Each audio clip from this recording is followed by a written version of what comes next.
What weird dream have I just entered? I'm Roger and this is Bookshook, and today I'm discussing the first half of November's book The Castle by Franz Kafka, published in 1926. So each month I take a book, split it into two and discuss it on the second and last Fridays. I'd love to know your thoughts on the book so far. Leave a comment below, or if you're listening to the episode, send an email to bookshook@yahoo.com. Welcome to Bookshook. So I've read up to chapter 14 of The Castle. There may be some spoilers up to 50%. I've tried to alert of any, but if you hate spoilers, my advice would be to read the book before listening. So Kay, possibly Kafka, arrives at night at the foot of a castle. It has a very Dracula vibe. It reminds me of Harker when he arrived for the first time at Castle Dracula, brooding and suspicious. But he can't see the castle. He doesn't realise he's so close to it. It's full of suspense. He's rudely woken by a young man to be told he needs a permit to be in the village, which is effectively the castle. Quote, "This village belongs to the castle. Anyone living or spending the night here is in a sense living or spending the night in the castle. No one may do that without a permit from the count." He says that he's a land surveyor for the count. The young man makes inquiries that Kay's story is truthful. Has a very bureaucratic feel so far. There's many hierarchies and red tape to affirm that he is who he says is, and this just from the local population. He's not trespassing. I can tell Kafka was a legal worker. We're only on page 3 and already the list of characters is big. We've got the young man, Schwarzer, we've got a landlord, a landlady, the son of a castle governor, Count West, the owner of the castle, peasants, Kay's assistants, a steward, under steward, Fritz, office manager, loads of people. Anyway, it transpires that after initially accusing him of lying, it was a mix-up and he's indeed confirmed as the land surveyor and allowed to sleep for the remainder of the night. Thank goodness for that. In the morning, the landlord tells Kay that he is not powerful in comparison to the governor and under-governor. There's certainly power politics at play in this dynamic. Very much an air of Gormenghast, if you've ever read that, with dogma and pecking order dominating the text. He does a recce of the castle and considers it more like a small town. He passes a school and meets a group of children and a school teacher, and when he says he would like some company, the school teacher gives him his address. He walks into a bathhouse where people are bathing, he falls asleep, and when he wakes he is told, quote, "You can't stay here." He is escorted off the premises. It's very strange. I feel like I've stepped into someone's dream. Now a man, Gerstacker, pokes his head out of a cottage window and knows he's the land surveyor. He offers to drive him to the inn. And at the inn, he meets his 2 assistants who seem incompetent and don't have any of the equipment Kay entrusted them with. The assistants act as one person. They are indistinguishable to Kay. When they telephone the governor for permission to go to the castle in the morning, he says no. A messenger appears called Barnabas, who gives Kay a letter. Now the assistants are in a strange embrace as if to emphasise their similarity or interchangeability. Quote, "He indicated the assistants, who were clasped in an embrace, leaning together, cheek to cheek, and smiling, whether humbly or derisively, there was no telling." The message is from the chief clerk Clam, saying that he has been accepted as a worker for the count. Quote, "Dear sir, as you know, you have been admitted to the count's service. Your immediate superior is the mayor of the village, who will also give you all the details of your job and the terms of payment, and to whom you will also be accountable. Nevertheless, I shall also be keeping an eye on you myself. Barnabas, the bearer of this letter, will make inquiries of you from time to time in order to discover your wishes and communicate them to me. You will find me ever ready to oblige you so far as possible. I like to have contented workers." The term count makes me immediately see visions of Count Dracula. I'm not sure it's going to turn out to be that kind of a story. The village reminds Kay of his hometown. He recollects being a child at school. Now, there are so many intermediaries in this book so far, and I think that's the point. What exactly is my role here? What precisely is the politics? What is going on? I feel like I'm in a very bureaucratic new office job and I don't know where to go or what to do, a bit like Kay. All around Kay are these references to peasants. So class is obviously very important to Kay. Now Barnabas, the messenger, takes him on a journey, but not to the castle, to his family home where he meets Barnabas's parents and his 2 sisters, Olga and Amalia. Kay is a bit disappointed that he wasn't taken to see the mayor and chief clerk. He has visions of him being escorted to the castle by Barnabas, a vision that is dashed by the very ordinary house he has come to. In a reference to this feeling, and as if to show the shiny veneer of bureaucratic power falling away, Kay feels that he has been, quote, charmed by Barnabas's tight-fitting shiny silk jacket, which the latter now unbuttoned to reveal a coarse, dirty grey, heavily mended shirt covering the powerful square chest of a farmhand. It reminds me of a photo I recently saw of the behind-the-scenes guards at Westminster Hall relaxing in plain t-shirts. Around them are their plush uniforms. Now, Kay learns that Olga, the sister, is going to a different inn called the Count's Arms, and he asks if he can accompany her, quote, thinking there might be a chance to bed there. He asks the landlord there if he can stay, but we have the response, quote, that's not possible, I'm afraid, said the landlord. You seem to be unaware that this place is for the exclusive use of the gentlemen from the castle. That may be what the rules say, Kay countered, but surely it must be possible for you to let me sleep in a corner somewhere. I should be delighted to oblige you, said the landlord, but even apart from the stringency of the rules, which you speak of as a stranger would, it is also not feasible because the gentlemen are extremely sensitive. I'm convinced they could never, at least not without warning, stand the sight of a stranger. So if I do let you spend the night here, and by some accident, and accidents are always in the gentleman's favour, you are discovered, not only should I be lost, but so would you. It sounds absurd, but it's true. Now that gives a sense of the flavour of this bizarre, nightmarish narrative. Now he finds out Clam, the chief clerk, is staying there too, and Olga insists Kay should stay at the inn. He chats with the barmaid, Frida, who tells him that she is Clam's mistress, and she lets him spy on him through a hole in the wall in a very bizarre scene. She agrees to be Kay's mistress, but she must leave with Olga and wait for all the people in the inn to leave first. She tells him they are Clam's people, and gets out a whip to march them out. Now the landlord inquires where the land surveyor is, and Frida helps him to hide. And then Frida declares her love for Kay, and, quote, 3 hours passed, hours of breathing as one, hearts beating as one, hours in which Kay constantly had the feeling that he had lost his way or wandered farther into a strange land than anyone before him. So that's how I feel reading this novel. In the morning, the assistants are sitting on the bar top, having been there all night, and Olga enters. Ultimately, they return to the original inn, the Bridge Inn, where he stays in bed with Frida and his assistants crowded into the room. Now, when Kay tells the landlady he wishes to marry Frida and let Clam know, remember Frida is Clam's mistress, she says it's out of the question that he is high-ranking. Quote, Mr. Clam is a gentleman from the castle. That in itself, quite apart from his position otherwise, signifies a very high rank. But what you are, whose marriage permit we're so humbly applying for here, you're not from the castle, you're not from the village, you're nothing. Again, we have class describing the pecking order and correct protocol. Kay is at the bottom.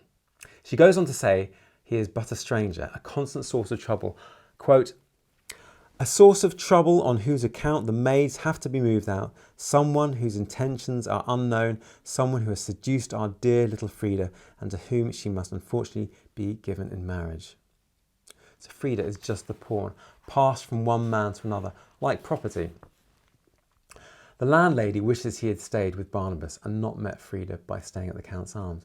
Now Kay visits the mayor and reflects that life and officialdom had interwoven. Quote, what was the meaning, for example, of the hitherto purely formal power that Clam wielded over Kay's work compared to the very real power Clam possessed in Kay's bedroom? The mayor is weak and in bed and tells him that there is no need for a land surveyor. He tries to find the order requesting his services, but no one can find it. And he explains in a long-winded description how the reply to the order stating that a land surveyor was not needed became lost. Quote, we replied to the order. I mentioned by saying thank you, but we did not need a land surveyor. However, our reply appears not to have found its way back to the original department. I'll call it A, but to another department, B, by mistake. So Department A got no reply, but unfortunately, nor did B receive our full reply. Whether the contents of the file never left here or whether they got lost on the way, certainly not in the department itself, I'll vouch for that. Anyway, all that arrived at Department B was a folder on which was marked simply that the accompanying but in reality unfortunately missing file concerned the appointment of a land surveyor. Meanwhile, Department A was awaiting our reply. They did have some notes on the matter, but as happens with understandable frequency and quite admissibly given the precision with which everything is dealt with, the head of department relied on our replying and his then either appointing the land surveyor or, if necessary, corresponding with us further on the subject. Consequently, he ignored the notes and the whole thing was forgotten so far as he was concerned. In Department B, however, the folder reached an official who is renowned for his conscientiousness, Sordini by name, in Italian. Even to an initiate like myself, it is incomprehensible why a man of his abilities is left in almost the most subordinate position of all. Sordini, of course, sent the empty folder back to us for completion. However, many months, if not years, had passed by now since that initial letter from Department A. Understandably so, because when, as usual happens, a file follows the correct channel, it reaches its department in a day at most and is dealt with that same day. But if it happens to go the wrong way, and such is the excellence of the organisation, it is literally to seek out the wrong way with some zeal, otherwise it will not find it. Then in that case, admittedly, it does take a very long time. So when we received Sordini's memorandum, we could only very vaguely recall the affair. There were only two of us doing the work then. Mitzi and myself, the schoolmaster, had yet to be assigned to me. We kept copies only in the most important matters. In short, we were able to reply only very vaguely that we knew nothing about such an appointment and that there was no call for a land surveyor here. That gives a sense of the confusion, bureaucracy and madcap nature that pervades the novel so far. Now, Kay asks if there are control authorities to prevent mistakes occurring, and the mayor states, quote, "I'm convinced that an error occurred and Sordini, the administrator, became extremely ill as a result of his despair at that fact and the first control bureau, which we have to thank for discovering the source of the error, also acknowledge the error here. But who is to say that the second control bureau will form the same judgment and then the third and subsequently the others?" Kay feels, quote, "an appalling abuse is being perpetrated against me," and he is going to, quote, "combat this." But I'm thinking, how? Now, they try to find the original order, but they fail. Kay shows the mayor the letter from Clam, but he dismisses Kay's interpretation of the letter. And in the very next chapter, Kay misinterprets the photograph that the landlady offers him. She also has a shawl and a cap of Clam's, which she keeps as mementos. She explains how she was with him for 20 years before Frida took her place as his mistress. Kay is upset that Clam seems to cause such devotion in his mistresses. The fact that he is betrothed to Frida gives him, quote, "cause for serious concern." Now, Kay goes to ask the landlady a, quote, "rude question," and misinterprets her silence as a reason to be quiet. More on that later. The landlady explains how her marriage with Hans, her husband, occurred.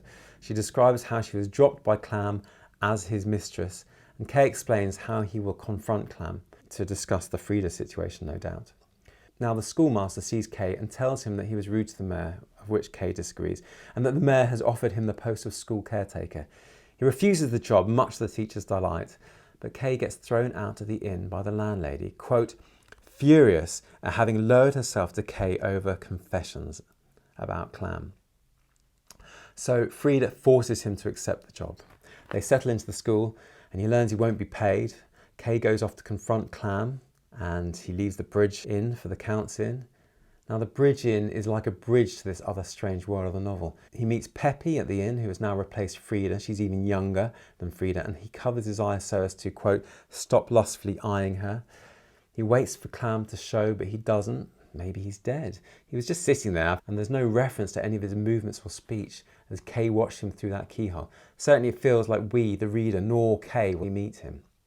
He goes back into the Count's Inn and sees the landlady from the Bridge Inn and Peppy alongside another gentleman called Momus, who says he is Clam's, quote, village secretary, alongside another character called Vagabonds.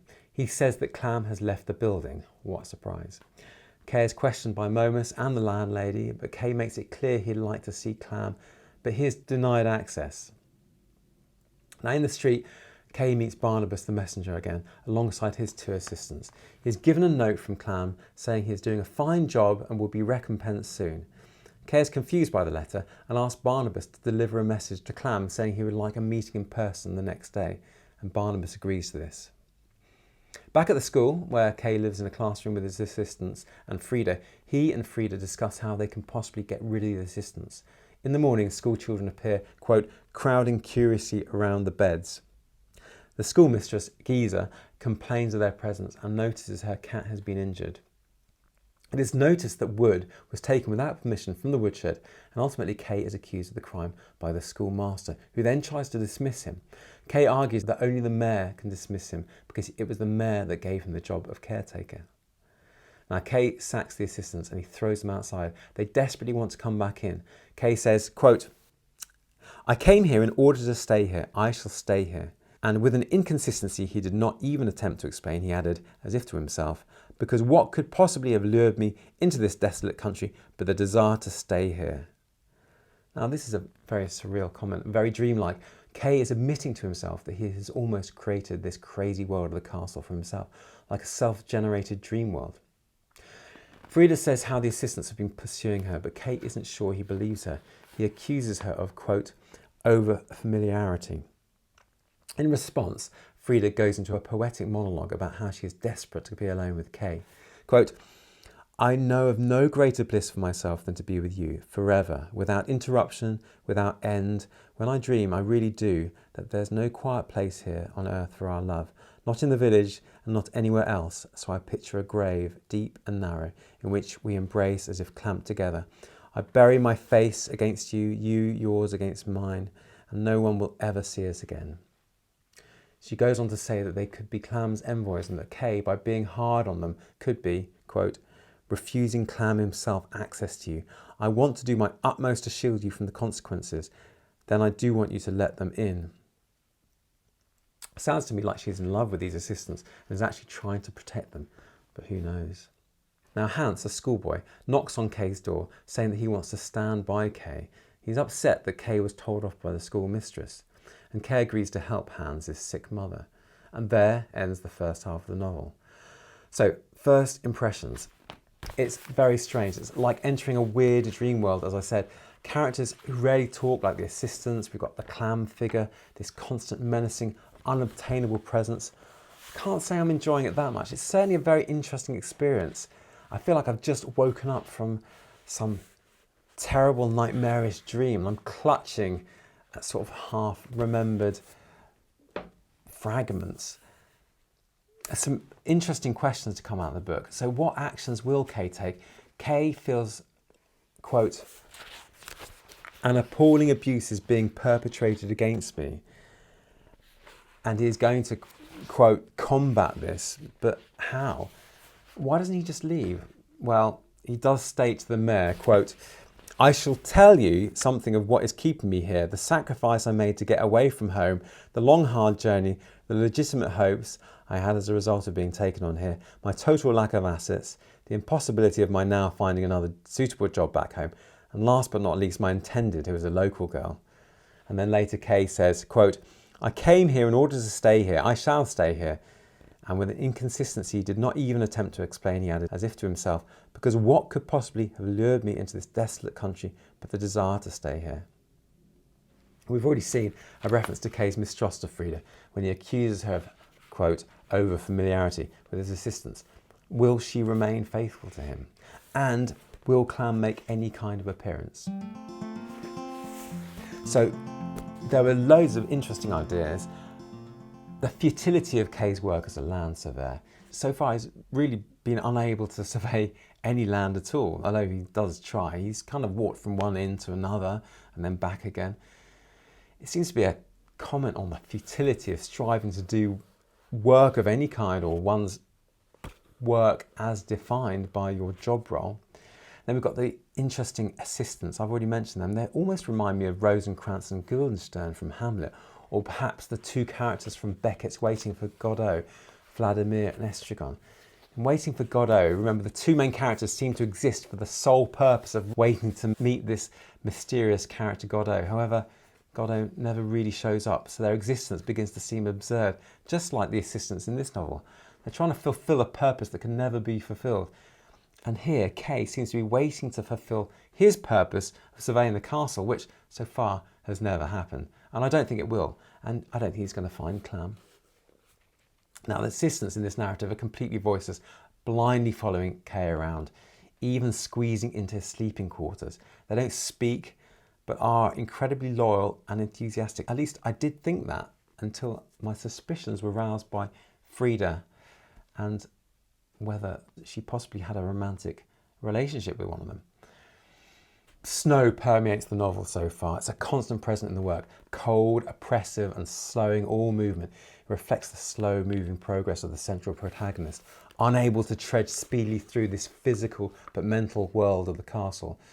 The translation of the Czech for castle is also lock. This snow helps to lock in Kay. Later in the first half, the landlady does say, quote, "Your swift conquest of Frida startled me. I didn't know what else you might be capable of. I was keen to avoid further damage and thought the only way I could achieve that was by trying to unsettle you with pleas and threats. I've since learned to think more calmly about the whole thing. You can do what you like. Your actions may leave deep footprints in the snow out in the yard, but that's all." And soon these footprints will melt or disappear, leaving Kay with no voice at all, perhaps. Another interesting idea is, I think, the fallibility of human interpretation. Kay misinterprets things so many times. He misinterprets Clam's letter of employment, according to the mayor. He misreads the landlady's photograph. He misinterprets the landlady's silence. And she even says, quote, "You misinterpret everything, even silence." And Kay counters with, "If I misinterpret everything, maybe I'm also misinterpreting my question." And he goes on to ask the seemingly innocent question of how she came to have the inn in her possession. Is there an influence of Freud there? The interpretation of dreams, the interpretation and fallibility of the conscious experience? Everything we experience is first processed by the brain and is therefore fallible.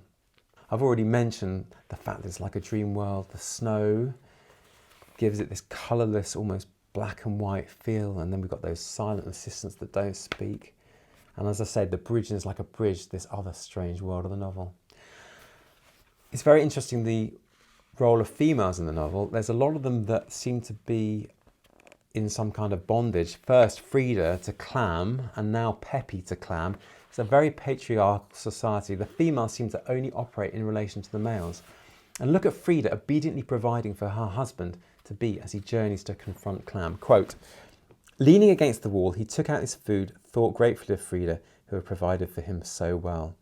She does provide for him so well, at least towards the end of the middle half, I'm thinking she has, but maybe she's been unfaithful to him. Now, on a separate note, the narrator does at one point think, quote, "Then Hans thought for a moment, staring fixedly, very like a woman who has a wish to do something forbidden and is looking for a way of carrying it out unpunished." That's quite old-fashioned and sexist thinking by the narrator. Discuss. Now, I've already mentioned titles. We'd only got to page 3 and there were loads of titles. Each character has one though. They've got Kay's, the land surveyor, Clam's, the chief clerk, Barnabas, the messenger, we've got Frida, the mistress, and then we've got these other titles. You've got the landlady, the landlord, the mayor, the schoolmaster, the schoolmistress, the assistants, we've got the peasants, we've got the understeward, the steward. It all goes to create this very bureaucratic tone to the novel. Every character must also have a specific function, although these functions, ironically, seem to be in very much name only. Kay does very little land surveying. Clam doesn't seem to be a very active chief clerk. And I haven't seen the school teacher do any actual teaching. So, some interesting ideas. I'd love to know your thoughts. I'd now like to share some of your thoughts on last month's book, Wide Sargasso Sea by Jean Rhys. There were some wonderful comments on the web and on Goodreads. In particular, I found a very interesting article in The Guardian by Claire Armistad. She says, quote, "Published in 1966, this isn't simply a prequel, but a deeply political novel in its own right, in which names echo with a traumatic history that can be barely remembered, let alone mentioned. A town called Massacre, a boy called Disastrous, and Antoinette herself, who is cruelly stripped of her illusions by a husband who insists on calling her Bertha." Claire goes on to describe how Christophine operates in the novel. Quote, "She is the nearest the novel gets to a presiding spirit. She too is an outsider who was brought to Jamaica as a wedding present for Antoinette's mother in the years before emancipation. She practices abaya, voodoo, and her motives and loyalties are always mysterious. By concocting a love potion to be administered to Edward, she effectively sets up one of the novel's most devastating scenes.